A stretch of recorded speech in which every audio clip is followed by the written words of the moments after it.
Hello everyone, Kieran Trade here. Welcome to another video. Today we're gonna do a video that I don't normally do, like a type of video that I don't normally do. So we all know the Batman Part 2 is right around the corner. I believe late this year or sometime next year. I forget exactly when. We have all heard about different rumored villains and people who may or may not be playing them. But today I'd like to talk about villains that I would like to see in the next Batman movie and who I'd like to see playing them. And I'm going to try to justify why I want each of these actors to play the villains that I list as best as I can. Without further ado, let's get right into it.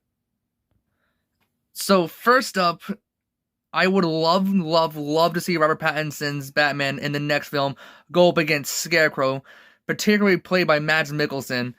Scarecrow is a villain that we've only seen in live action, correct me if I'm wrong, about twice. We've seen him played by Cillian Murphy in Batman Begins, and then I forget who the actor that played him in Gotham was, but we had seen him in Gotham. It was a very different take on Scarecrow, but it was a very good take in my opinion. Now, for those of you wondering why I say Mads Mikkelsen as Scarecrow, all I have to say is look at his portrayal of Hannibal Lecter in the TV series Hannibal. The 3 seasons of the show are on Netflix. If you haven't seen it yet, please go check it out. It's absolutely amazing. The way he plays a very smart serial way and yet very intelligent, very sophisticated serial killer in the show, I think for that reason alone, he'd be perfect to play Scarecrow.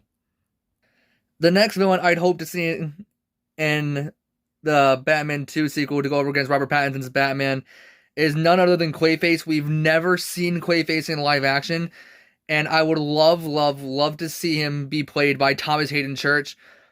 And the reason being, and this might sound weird to some of you because it wasn't a very popular movie, and it's not really widely regarded to be a great Spider-Man movie by some people, but because of his portrayal as Sandman in Spider-Man 3, I think that he'd be able to play that well, especially with how they wrote Sandman in Spider-Man 3 as a charismatic guy who just wanted to save his daughter. You're looking at Basil Carlo, who just wants to be a very handsome, good-looking actor that's loved by many and gets wronged in like the most brutal way possible. So I think Thomas Hayden Church would be a very good and perfect choice for Clayface. Up next for my villain wish list and fan casting, we have Garfield Lynns, aka Firefly. We've only seen Firefly in live action, I believe, once, and it was a different take on the character. It was a female version of the character in Gotham.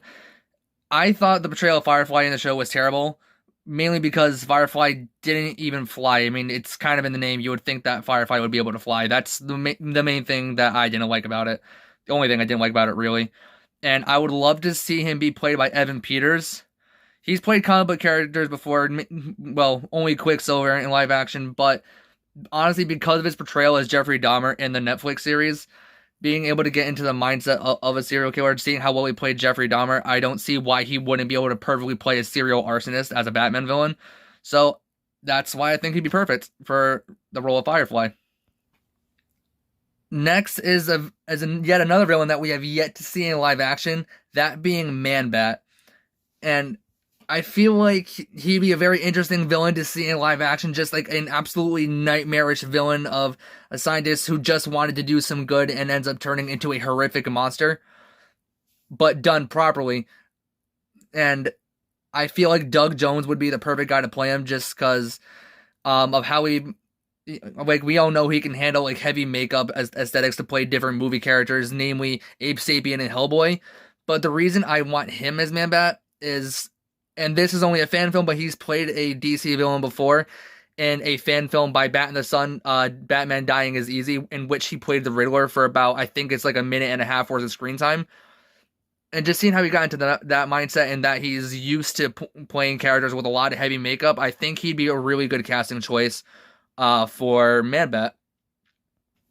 And last but not least, and correct me if I'm wrong, but this is a villain we've only seen in live action once in the Birds of Prey movie, is Roman Sionis, aka the Black Mask. And while Ewan McGregor, in my opinion, played him absolutely perfect, I would like to see Black Mask be played by Zac Efron. And reason being Zac Efron, just because of how well he played Ted Bundy in the Ted Bundy Netflix movie, how he got into a serial killer vibe, but yet managed to be charming to so many women. I think that that's the reason that he'd be absolutely perfect to play Black Mask in the next Batman movie or any DC project for that matter, really, if I'm being completely honest with you guys. All right, and that's the whole video. What did you think of my villain wish list and fan casting? If you agree or disagree with any or all of them, let me know in the comments below what you thought, and tell me if you'd like to see more videos like this in the future, or if you want to see different kind of videos similar to this, but not quite, or just any kind of video. Leave that in the comments as well. Hit that like and subscribe button to stay up to date with all my content. Thank you all so much for watching, and I'll see you next time.